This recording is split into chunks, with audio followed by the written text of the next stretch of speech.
सवाल कर सकते हैं।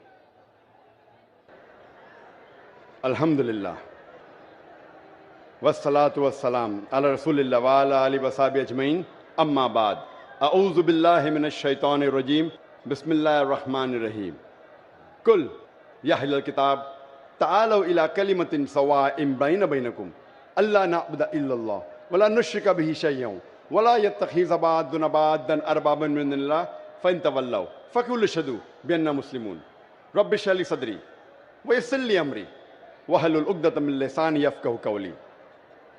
मेरे मोहतरम उलमा, मेरे मोहतरम बुजुर्गों और मेरे अजीज़ भाइयों और बहनों, अस्सलामु अलैकुम वरहमतुल्लाहि वबरकातुहू। अल्लाह सुब्हाना व तआला की रहमत और बरकत आप सब पर हो।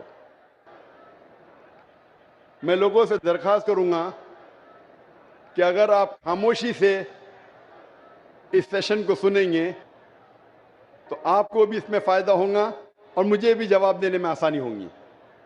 मेरी दरख्वास्त है लोगों से, अल्हम्दुलिल्लाह मैं आपकी मोहब्बत से, आपकी मोहब्बत को देख के चौंक गया। यहाँ का नज़ारा माशाअल्लाह बॉम्बे के सुमैया ग्राउंड से भी बड़ा है।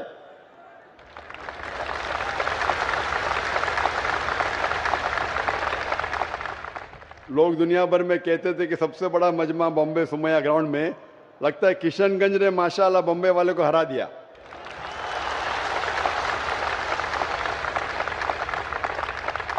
दसला का मजमा माशाअल्लाह।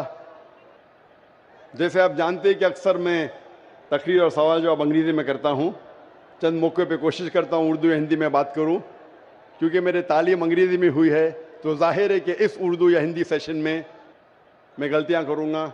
इसीलिए इस सेशन के पहले ही मैं आप सबसे माजरत चाहता हूँ और उम्मीद रखता हूँ कि आप मेरी गलतियों को नज़रअंदाज करेंगे और मेरे सवाल जवाब के पैगाम पे तवज्जो देंगे। अक्सर पहले एक तकरीर होती थी और उसके बाद सवाल जवाब होता था, लेकिन हमेशा जब भी सवाल जवाब सेशन तकरीबन डबल होता था, और कल भी तकरीर तकरीबन 1 घंटा थी और सवाल जवाब 2 घंटा, फिर भी ये 2 घंटे में लोग अपनी प्यास न बुझा सके और मैं सबको मुतमईन न कर पाया। इसीलिए कोशिश करते हैं कि जब भी 2 या 3 दिन का जलसा होता है तो एक दिन खुसूसन सिर्फ सवाल जवाब के लिए दिया जाता है।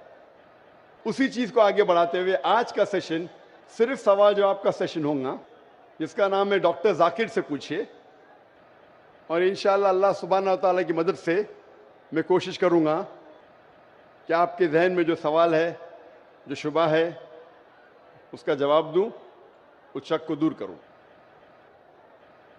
जैसे कि कोऑर्डिनेटर साहब ने कहा था, शेख ने कहा था कि पहले हम सवाल पूछने का मौका देंगे हमारे गैर मुसलमान भाइयों को, क्योंकि वो हमारे गेस्ट ऑफ ऑनर है, हमारे खुसूसी मेहमान हैं और उनका हक मुझसे सवाल पूछने का ज़्यादा है। मुसलमान भाई तो हमेशा मिलते रहते हैं, इसीलिए इस सेशन में पहला मौका दिया जाएगा गैर मुसलमान भाइयों और बहनों को, और उनके सवालात ख़त्म होने के बाद इंशाअल्लाह वक्त रिया तो हम मुसलमान भाइयों और बहनों को मौका देंगे सवाल पूछने का।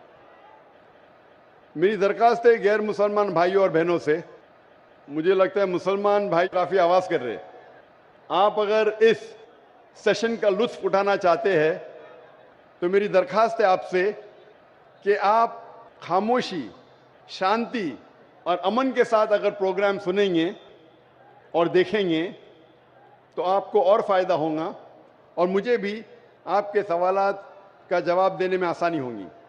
मेरी दरख्वास्त है कि अगर आप आवाज़ ना करें, सवाल का जवाब देने में आसानी होगी।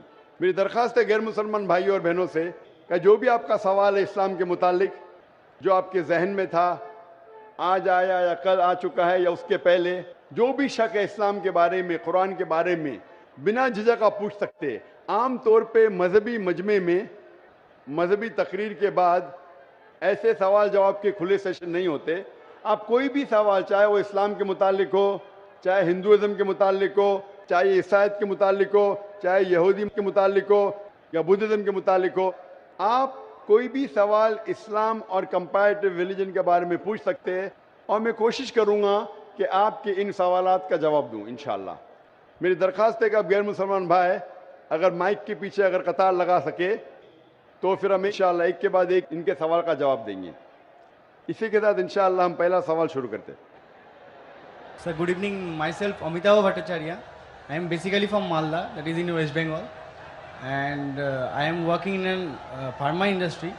I am having a question, sir, that actually I don't have any sort of idea about Quran before 6 months, and someone give me that Quran पढ़, उसमें बहुत कुछ है, अच्छा अच्छा चीज़ है सर, मैंने पढ़ा सर। आई एम हैविंग सब interest after reading the Quran, but sir please help me out that how can I sir, मैं कैसे करके और ज़्यादा इंटरेस्ट क्रिएट कर सकूँ सर अबाउट कुरान और अबाउट इस्लामिक रीजन। सर भाई का सवाल है कि 6 महीने पहले उन्हें इस्लाम के मुतालिक कोई इल्म नहीं था। 6 महीने पहले उन्हें कुरान मजीद का तर्जुमा किसी ने उसे पेश किया और 6 महीने पहले कुरान का तर्जुमा पढ़ा और काफ़ी प्रसन्न हुआ। वो पूछना चाहते कि किस तरीके से वो और कुरान के करीब आ सके, इस्लाम के करीब आ सके और समझ सके। भाई साहब, जो भी चीज़ आप कुरान में पढ़े उस चीज़ को आप मानते हैं कि हक है? Yes sir, obviously sir. मैंने पढ़ा हूँ लेकिन पूरा नहीं, 3 हदीस तक मैंने पढ़ा हूँ। 3 जुज़, 3 बारे। लास्ट अल बकरा जो है सर, द काव बोल के, वो मैंने लास्ट पूरा पढ़े। हाँ सर। माशाल्लाह। भाई साहब कहते हैं कि सूरह बकरा पढ़े, जो माशाल्लाह 2 जुज़ से ज्यादा है। सूरह बकरा अकेला सबसे बड़ा है, सबसे बड़ा हाँ, सूरा है। Yes sir. माशाल्लाह 286 उसमें आयतें हैं और 2 से ज़्यादा पारे हैं उसमें, अल्हम्दुलिल्लाह। तो तकरीबन आपने 1/15 कुरान यानी 7% कुरान तकरीबन आप पढ़ चुके हैं। हाँ सर। मेरी दरख्वास्त है कि ये जो सूरह बकरा आपने पढ़े, पढ़ने के दौरान आपको उसके अंदर कुछ सही लगा, गलत लगा या कैसा लगा? नहीं सर, जो समझ में आया सब वो तो सभी सही लगा। तो आपको सूरह बकरा में क्या बात समझ में नहीं आई? मतलब मेरे को लगता है सर कि मैंने जो पढ़ा बस पढ़ाई, कुछ याद, मतलब कुछ मेरे को समझ में आया, मतलब 1% मेरे को समझ में आया, लेकिन मैंने पढ़ा पूरा। कोई मेरे को हेल्प भी किया, बहुत अच्छा तरह से हेल्प किया, लेकिन सर मेरे को लग रहा है कि मेरे को और जानना चाहिए। मतलब I can go through the Quran without watching that Quran. भाई साहब कह रहे कि वो चाहते और करीब आए, उन्हें पढ़ा लेकिन 1% उनके नज़दीक वो समझे और याद रखे। भाई साहब, कुरान मजीद को पूरा समझना तो कोई भी इंसान नहीं कर सकता कि पूरे तदब्बुर कुरान। जिस तरीके से कल मैंने कहा कि एक होता है तज़क्कुर कुरान, एक होता है तदब्बुर कुरान। आपने जब सूरह बकरा किया तो 100% सूरह बकरा को तज़क्कुर कुरान किया। तज़क्कुर कुरान मतलब उसका तर्जुमा आपने पढ़ा, लेकिन तदब्बुर करना मुश्किल है। जितनी बार ज़्यादा तदब्बुर करेंगे उतने बार आपको और अच्छा लगेगा। लेकिन तज़क्कुर कुरान तकरीबन 7% आपने पूरा किया। 7% कुरान का आपने पूरा किया, और जैसे पढ़ते रहेंगे, जैसे मानी जानते रहेंगे, उसके ऊपर तदब्बुर करेंगे, उसके ऊपर सोचेंगे तो आपको और अच्छा लगेगा। मैं भी नहीं कह सकता हूँ। और आप जानते कि एक साहबा थे इब्न उमर रज़ियल्लाहु अन्हु, हज़रत उमर के बेटे जो दूसरे खलीफा थे रज़ियल्लाहु अन्हु, उन्होंने सूरह बकरा के लिए सिर्फ 8 साल लिए। 8 साल, सिर्फ 8 साल तक समझने में, क्योंकि जितना पढ़ते थे उतना और उनके जहन खुलता था। तो आप तो सिर्फ 6 महीने से शुरू किए। हाँ सर।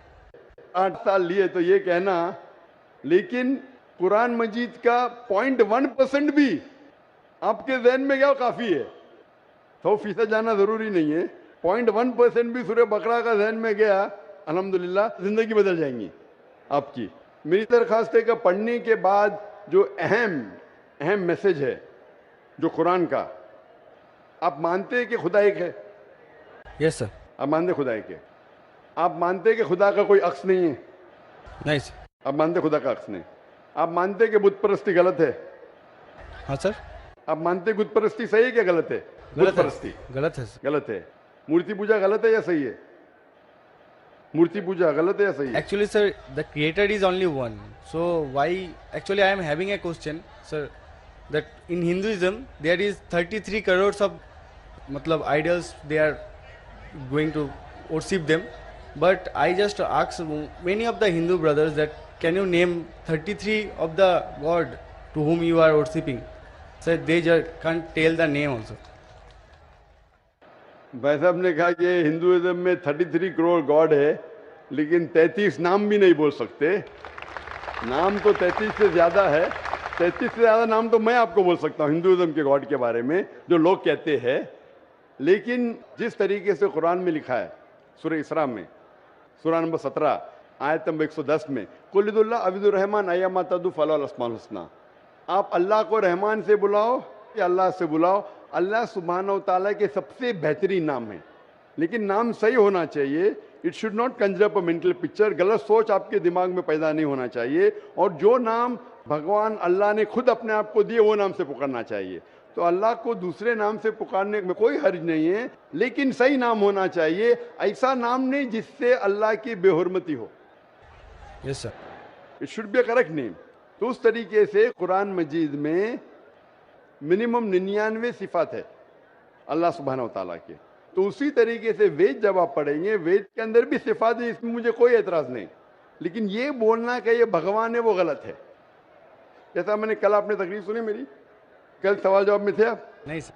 आप वेद जब पढ़ते हैं, वेद में लिखा है यजुर्वेद चैप्टर नंबर 32 श्लोक नंबर 3 में, न तस्य प्रतिमा अस्ति, उस ईश्वर, उस भगवान, उस खुदा की कोई प्रतिमा नहीं। प्रतिमा एक संस्कृत लफ्ज है यस सर। जिसके मानी है अक्स, That's- picture, yes sir. Photograph, painting, idol, sculpture, statue. तो लिखा है यजुर्वेद में, न तस्य प्रतिमा अस्ति, उस ईश्वर, उस भगवान, उस खुदा का कोई अक्स नहीं, कोई पिक्चर नहीं, कोई पेंटिंग नहीं, कोई फोटोग्राफ नहीं, कोई आइडल नहीं, कोई स्टैच्यू नहीं, कोई स्कल्पचर नहीं। तो ये आप इस बात को मानते क्या? नहीं पूछता हूं मैं। Yes sir. आप मानते हैं कि भगवान there का is कोई no अक्स नहीं, structure. कोई स्टैच्यू नहीं? Yes, sir. तो आप मानते हैं कि मूर्ति पूजा गलत है कि सही है? Obviously, according to that, sir, it is wrong. गलत है बेशक। आप कुरान मजीद पढ़ने के बाद, जब पढ़े आपने 6 महीने से, उसके बाद आप ये यकीन करते हैं कि मोहम्मद सल्लल्लाहु अलैहि वसल्लम पैगंबर है? Yes sir, prophet. आप मानते? Yes sir.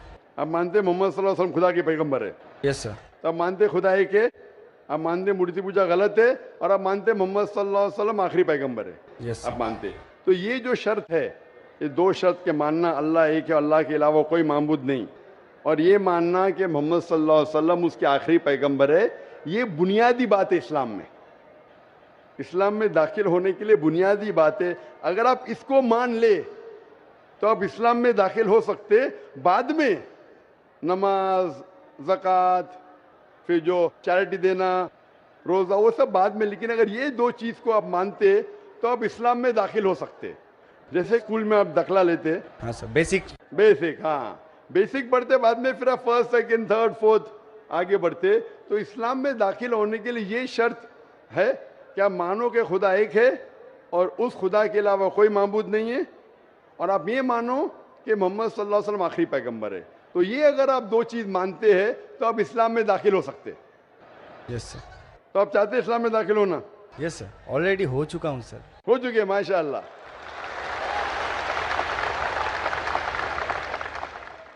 चाहते क्या कलमा पढ़े? सर। आप चाहते क्या कलमा पढ़े? Sir yes. आप चाहते कलमा पढ़े? क्योंकि जो मैंने कहा उर्दू में कहा, अगर अरबी में कहेंगे तो इसे कलमा कहता हूँ, तर्जुमा भी करूंगा। सर प्रोनाउंसिएशन में थोड़ा प्रॉब्लम चलेगा, प्रोनाउंसिएशन, तर्जुमा मीन समझ गए काफी है। प्रोनाउंसिएशन गड़बड़ हो गई तो अल्लाह माफ करेगा, तर्जुमे में गड़बड़ नहीं होना चाहिए। मेन दिल में ईमान है, प्रोनाउंसिएशन जरूरी नहीं है। Yes sir. मेन चीज है, बाद में इंशाअल्लाह प्रोनाउंसिएशन आ जाएगा। लेकिन आपको मुसलमान बनने के लिए कोई भी जबरदस्ती कर रहा है कि आप दिल से बनना चाहते हैं? नहीं सर, वैसा तो बात नहीं है। Actually I just want to know Quran totally, मतलब आई सर ऐसे ना पूरा हदीस मैं कंप्लीट कर लूँ। पूरी हदीस तो मैंने भी कंप्लीट नहीं किया, हदीस बहुत है। लेकिन मैं पूछना चाहता हूँ कि आपको कोई भी जबरदस्ती कर रहा है इस्लाम कबूल करने के लिए? No sir. आप अपने दिल से करना चाहते हैं? Yes sir. आप पे कोई भी दबाव, नहीं ऐसा कोई कोई भी बात- प्रेशर, नहीं सर, ऐसा कोई भी रिश्वत नहीं दे रहा है ना? नो नो सर, ऐसा हाँ? कुछ। तो आप दिल से कबूल करना चाहते हैं तो इंशाल्लाह मैं अरबी में कहूंगा, आप उसे दोहराइए। अशहदु अशहदु अल्लाह अल्लाह इलाहा इलाहा इल्लल्लाह इल्लल्लाह व अशहदु व अशहदु अन्ना अन्ना मुहम्मदन मुहम्मदन अब्दुहु अब्दुहु व रसूलुहु। व रसूलुहु।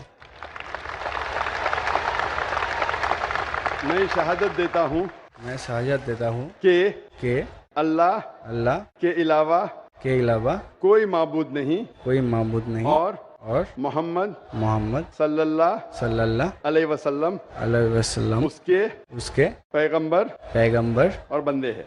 हैं। माशाल्लाह, आप मुसलमान बन चुके और मैं अल्लाह सुब्हानहू व तआला से दुआ करूंगा कि इंशाअल्लाह आपको सबसे बेहतरीन ज़िंदगी दी इस दुनिया में और आखिरत में। और इंशाअल्लाह मेरी ये दरख्वास्त है आपसे कि आप कुरान मजीद का तर्जुमा पढ़िए। आप सूरह बकरा पढ़ लीजिए, भी आगे सूरह इमरान और सूरह निसा तीसरा, चौथा, पांचवा जुज़ पढ़ते जाइए। इंशाअल्लाह जो समझ में आता है वो समझिए। अगर कोई मुश्किलात पेश आते आप पूछ सकते। वही से मेरे को बहुत हेल्प कर रहा है सर, इसलिए उसके लिए मैं सक्सेस हुआ हूँ, उतना तक गया हूँ सर। बकायदा कल करके सर नेक्स्ट कुरान मतलब नेक्स्ट हदीस स्टार्ट किया हूँ सर रिसेंटली। हाँ, नेक्स्ट जुज़ आपकी हदीस ने जुज़, हाँ आपको कहना चाहिए जुज़, आपने बाय मिस्टेक आपके मुंह से हदीस निकला। जुज़ या पारा बोलते, हमारे हिंदुस्तान में पारा बोलते, अरब ज़बान में जुज़ बोलते। तो 2-2.5 पारे मुकम्मिल हो चुके हैं माशाल्लाह। आस्ते आस्ते इंशाअल्लाह आप अगर पढ़ेंगे, जितना समझ में आता है समझ लीजिए, आगे पढ़िए, फिर वापस से शुरू कर सकते हैं आप। और कुछ भी आपको अगर और कुछ सवालात आते हैं तो इंशाल्लाह आप ईमेल से पूछ सकते हैं। मेरा ईमेल है zakir@irf.net। सर मैंने आपको फ्रेंड रिक्वेस्ट सेंड भी किया था, उधर से एक्सेप्ट भी हो गया। आ गया ना माशाल्लाह, क्योंकि ईमेल तकरीबन 1000 से ज़्यादा रोज़ आते हैं, कभी कभी लेट हो जाता है, उसके लिए माजरत चाहता हूँ, क्योंकि demand is more than supply. और आप पीस टीवी देख सकते हैं। बहुत से शक जो आपके दिमाग में आते हैं इंशाल्लाह पीस टीवी की तकरीर देखते ही इंशाल्लाह काफ़ी दूर हो जाएंगे। Hope that answers the question इंशाल्लाह। Thank you sir. गर्चे बुत है जमात की आस्तीनों में, गर्चे बुत है जमात की आस्तीनों में, मुझे है हुक्म अज़ां ला इलाहा इल्लल्लाह। अब हम चलते हैं माइक नंबर 2 पर। माइक नंबर 2 पर अगर कोई गैर मुस्लिम भाई हैं तो वो अपना सवाल कर सकते हैं माइक नंबर 2 से। मेरा नाम सुकांत चंद्र है, मैं मुर्शिदाबाद जिला का बेलडंगा से आया हूँ। मेरा सवाल है इस्लाम और राजनीति में क्या फ़र्क है, मुझे ये जानना है। वैसे मैं जानना चाहता हूँ किधर खड़े, इतना बड़ा सैलाब है इंसानों का, पूरा समुद्र है। सेकंड माइक्रोफोन किधर है? माशाल्लाह, उधर सेकंड माइक्रोफोन। जी हाँ, सेकंड माइक्रोफोन उधर है ना? हाँ जी हाँ। भाई साहब का सवाल है कि वो जानना चाहते इस्लाम और राजनीति में फर्क क्या है। इस्लाम आता है लफ्ज़ सलाम से, जिसका मानी अमन। और कोई भी इंसान अगर अपनी ज़िंदगी अल्लाह सुब्हानहू व तआला के अहकामात के मुताबिक बसर करता है उसे कहते हैं मुस्लिम। इस्लाम मतलब अमन हासिल करना अल्लाह सुब्हानहू व तआला के अहकामात पे अमल करने के बाद। राजनीति है जिसे कहते हैं अंग्रेजी में पॉलिटिक्स। पॉलिटिक्स से किस तरीके से राज को चलाना, राजनीति किस तरीके से राज को चलाना, किस तरीके से मुल्क को चलाना, देश को चलाना। इस्लाम एक मुकम्मल दीन है। Islam has the solution to all the problems of humanity. इस्लाम एक मुकम्मल दीन है, वो सिर्फ कुछ चीज़ों के बारे में जिक्र नहीं करता, बल्कि मुकम्मल दीन है जो एक इंसान को किस तरीके से ज़िंदगी बसर करना चाहिए इस दुनिया में, उसके बारे में जिक्र करता है। ये पॉलिटिक्स लफ्ज़ जो है आज की तारीख में, पॉलिटिक्स अक्सर गंदा हो चुका है। तो लोग जब पॉलिटिक्स बोलते हैं तो लोग समझते हैं ये गंदा शब्द है, लेकिन इस्लाम में अल्हम्दुलिल्लाह किस तरीके से देश पे हुकूमत करना उसके बारे में भी जिक्र है। आज की पॉलिटिक्स और इस्लाम में ज़मीन आसमान का फ़र्क है, लेकिन इस्लाम में पॉलिटिक्स है।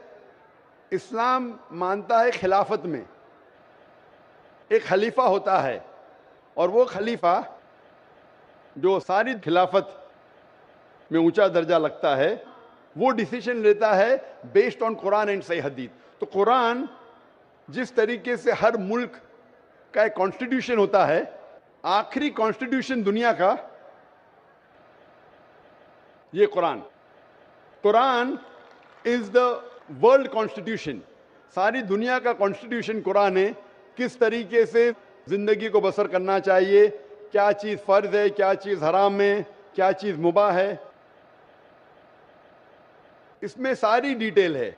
और इसकी जो तशरीह है या तफसीर आप बोलेंगे, वो है सही हदीस। अल्लाह के रसूल की सही हदीस जो अल्लाह के रसूल ने कहा, जो सही हदीस है, ये दोनों को लेके अगर आप मुल्क या दुनिया को चलाएंगे तो ये इस्लाम के मुताबिक चलेंगे और हमेशा इंशाअल्लाह दुनिया में अमन रहेगा। अफसोस की बात है कि आज दुनिया में एक भी मुल्क नहीं है जो मैं कह सकता हूं कि 100% कुरान और सही हदीस पे चल रहा है। एक वक्त था मोहम्मद सल्लल्लाहु अलैहि वसल्लम के दौर में और उनके इंतकाल के बाद पहले 4 खुलफा राशिदीन हज़रत अबू बकर, हज़रत उमर, हज़रत उस्मान, हज़रत Ali, may Allah be pleased with them all, ये दौर सबसे सुनहरा दौर था और सही